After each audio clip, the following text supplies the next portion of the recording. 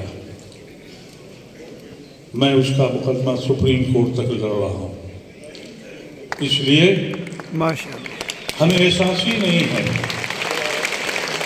اللہ نے ہم سے یہ حکم کیا تھا اس قوم کے ساتھ کہ علم حاصل کرو، ہم بھول گئے، ہم نے کام ہی نہیں کیا، لیکن اس کے نقد میں بھی ہم لوگ لڑ رہے ہیں۔ ہمارے پیچھے اگر کوئی ہم اس لیے ہماری حیثیت نہیں ہے کہ محمد ادیب کو کئی لوگ جانتے ہیں۔ مسلمانوں نے ایک طریقہ بنا دیا ہے، اپنوں کی ٹانگ کھینچتے ہیں، اللہ کے واسطے ٹانگ کھینچنا بند کر دیجئے، ہاتھ پکڑنا سیکھ لیجئے، اور ہاتھ پکڑیے۔ جو بھی جتنا کام کر رہا ہے، جتنا بھی کام کر رہا ہے، اس کو سراہیے، اس کا شکریہ ادا کیجیے۔ یہ میں کہیے کہ یہ 10 قدم نہیں چلا، یہ تو 3 ہی قدم چلا، جس کی جتنی سکت تھی اب اپنا فیصلہ کر لیجئے۔ اور ایک بات اپنے ذہن میں یاد رکھیے گا، جو قومیں اور جس قوم کے لوگ صرف اپنی ذات کے لیے زندہ ہیں، ملاحظات کے بغور وہ مردہوں کی لاش میں ایک لاش کا اضافہ اور کر دیتے ہیں۔ ہم صرف اپنے لیے جیتے ہیں۔ اور میں بہت دنوں کے بعد جاگا، زندگی اپنی پوری کی، پھر یہ خوف آیا کہ جب اللہ کے سامنے جاؤں گا تو ضرور پوچھا جائے گا کہ تم کو علم دیا، دولت دی، حیثیت دی، تم نے ملت کے لیے کیا کام کیا؟ اب اس حالت میں راتوں رات نیند نہیں آتی کہ میں کیوں غافل رہا اپنی زندگی میں، اور کیوں نہیں میں نے فکر کی اس رب کی جس نے مجھے سب کچھ دیا۔ میں اپنی زندگی بناتا رہا۔ سب نوجوانوں سے کہنا چاہتا ہوں، زندگی بننی ہے تو بناؤ، لیکن اس کا فرض تمہارے اوپر یہ ہے کہ اپنی ملت کا مطلب صرف یہ نہیں کہ صرف مسلمانوں کو دیکھو، ان کے بیچ میں بھی جا کے بیٹھو، بتاؤ۔ میرے بہت سے ہندو ساتھی، حضرت مولانا علی میاں رحمۃ اللہ علیہ سے میں بیٹھ تھا، انہوں نے مجھ سے کہا ہندوؤں کے بیچ میں بیٹھا کرو، اور مجھے سبق ملا اس کا۔ بہت سے ایسے ہندو بھائی ایسے ملے، جب بہت متاثر ہو گئے تو کہا مسلمان نہیں لگتے ہیں، یعنی میں کوئی کرمنل نہیں لگ رہا ہوں، یعنی یہ فضا ایک ذہن بنا دیا ہے۔ تو ہم سب کی ذمہ داری یہ ہے، حکومت ہند کو باور کرتے ہیں، اور جو لوگ ان کے ساتھ دے رہے ہیں ان کو یقین کریں اور وعدہ کریں اپنے دل سے اور ایمان سے کہ ان سے ناشتہ توڑ لیں گے ہر قیمت پر۔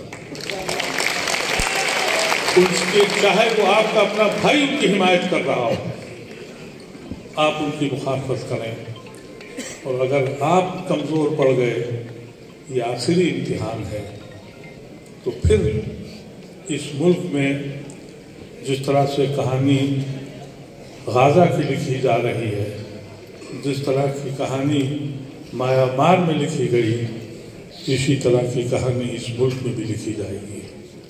ان الفاظ کے ساتھ میں منتظمین کا مشکور و ممنون ہوں کہ مجھ کو بلایا اور آپ نے سنا، لیکن ایک وعدہ کر کے آپ جائیں، حوصلہ نہ ہاریں، اللہ ہمارے ساتھ ہے، ایک جٹ ہو جائے اور باور کر دیں حاکم وقت کو، اور لکھنے والے لکھ لیں اور دکھانے والے دیکھ لیں کہ یہ قوم ابھی سوئی ہوئی ہے، مری نہیں ہے، ہم جاگ گئے اور ہمیں جاگنا پڑے گا۔ وآخر دعوانا الحمدللہ رب العالمین۔